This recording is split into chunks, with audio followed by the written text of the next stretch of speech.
Coach, sound great. We're going to start off with Mike Griffith and then Jed.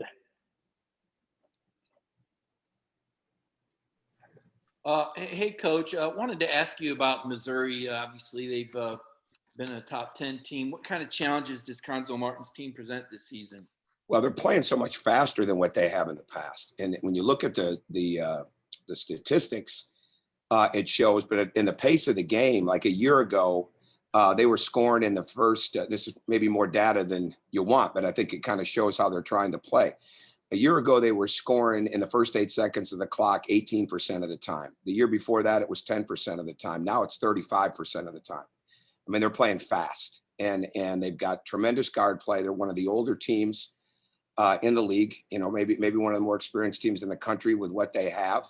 And they're playing very, very aggressive. And the Alabama game, the Tennessee game, there's been certain games that it was just like it's impossible for teams early on to score. And they're like every other team. They go through their ups and downs. But we have tremendous respect for Conzo, have tremendous respect for that staff and the way that they play, for their guard play. And whether Tillman's in there or not, they're bringing a really good, strong, aggressive front line that can not only score at the rim and rebound, but can shoot the three. So if there's no Tillman, it increases their spacing. And if there is a Tillman, well, then obviously it's a different story when he's at the block. But either way, they've got a lot of answers because they got a lot of depth and a lot of very good players.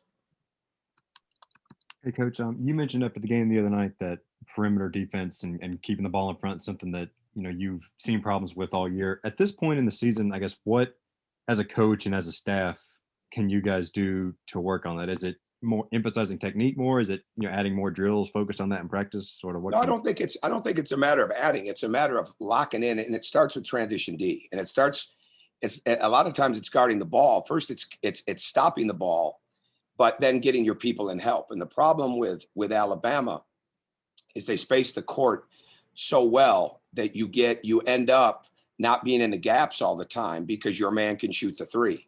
And a couple of times that we didn't get matched up correctly and they took off and played, they did a great job. And we emphasize this to our team that they do as good a job as anybody around and making the next pass, at making the one more pass, because they stay so true to that corner. And there's always that spacing. But when we got back and defended correctly, we challenged shots. They missed some. The ones that they missed, we defended correctly. Even some of the ones they made, probably 4 or 5, where we were right there and we had a hand up where there was nothing that I could say that we would do differently on it. But the other ones, we were late, or we didn't get that extended hand the way that you have to be, or we got into rotation, which is not good. But frankly, no matter what we're doing, whether it's a guard or a bigger guy guarding the ball, we've got to do a better job of taking the first dribble without opening up so that we can guard the second dribble better. Because it's the second dribble, all right, that ends up beating you because you didn't do a good enough job on the first dribble and you end up opening up. And that's the part of the technique and things of that nature that we work on all the time that was a letdown for us the other day that we've got to continue to get better at. Let's go to Andy and then Chip. Hey, Coach. Jackson and Tumani talked a little bit about, that morale was still high. The practice yesterday was, intense and competitive.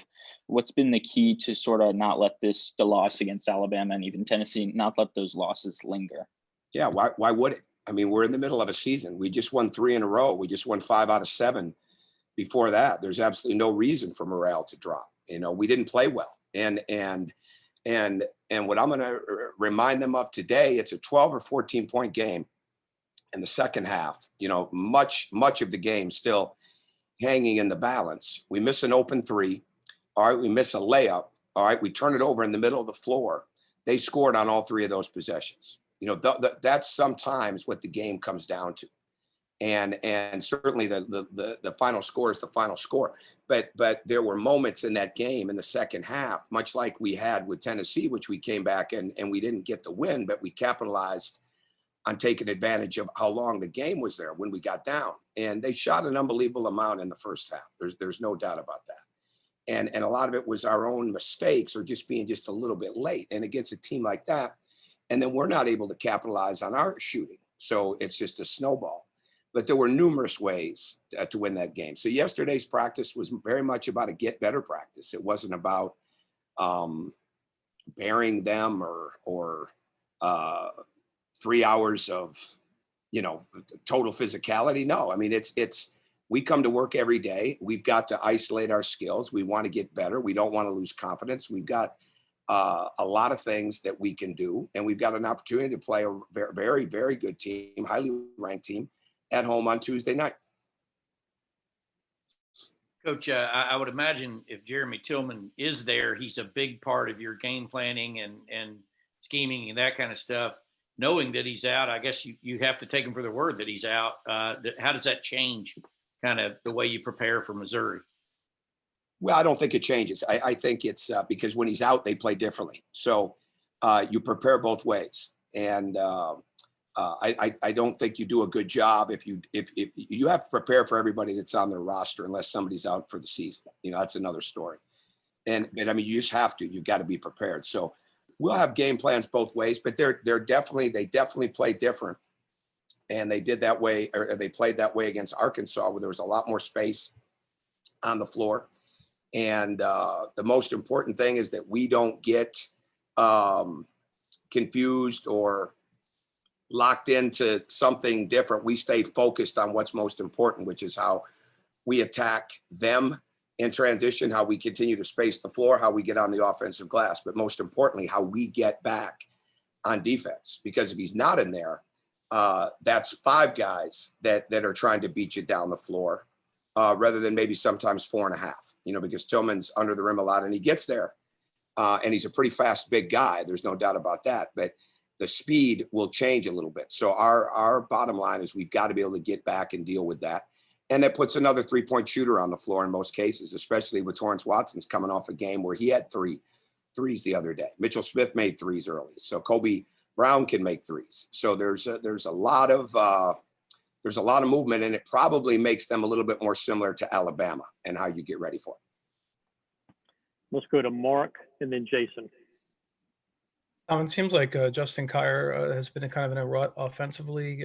What do you see as keeping him from being as effective on that end of the field? Well, we just need him to. We have an attack mentality, and that's a big focus. Is just play very, very confident.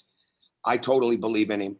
I've never been around a guy that scores points in all the years of coaching that really, really scores when they come in focused on scoring. They score when they come in focused on locking up a matchup or a defense as a team, rebounding, setting screens, setting people up, whatever it is. And that's the thing here. Well, with him, it's that he's got to be an elite defensive guard for us and focus really hard on that. And at the same time, be ready to attack and score. And because he can score. He's one of the great layup makers I've ever recruited. He's got a pull up. He just needs to relax and let the game come to him because his coach believes in him 100%. Coach, when you watch Missouri, what are the things that stick out about Pinson and Smith, and what are some keys to slowing them down?